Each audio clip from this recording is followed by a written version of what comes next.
C'est nous les Africains.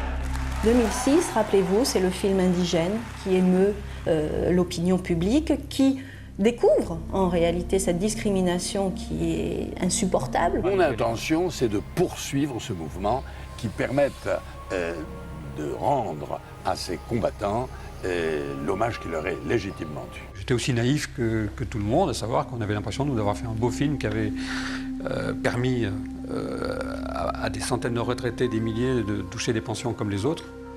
Et en fait, on s'était fait avoir. Je m'appelle Fatia Layadi. Je suis professeure d'histoire dans un lycée de l'agglomération bordelaise.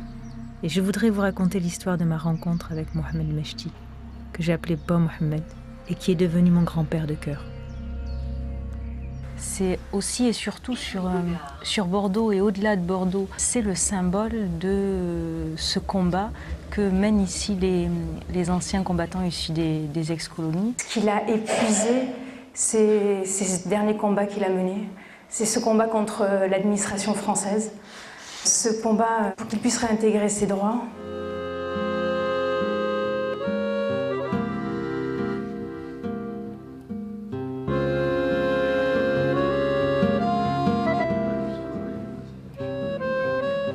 Qu'avec le temps, on peut oublier tout, le chagrin, le malheur, la mort de nos proches. Mais je me sens incapable d'oublier cet homme. C'est une personne universelle. C'est notre père, mais c'est le père de tous ceux qui demandent leurs droits. C'est une école de la persévérance, de l'acharnement. Même si je passe ma vie à parler de lui, je serai incapable de dire qui est cet homme au juste. Tout ce que je souhaite de tout mon cœur, c'est qu'un autre homme prendra le flambeau, continuera le combat que menait cet homme. Que Dieu ait son âme.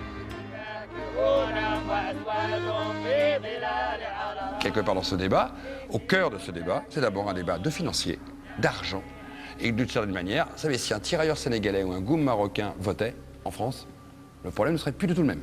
Ils ne votent pas.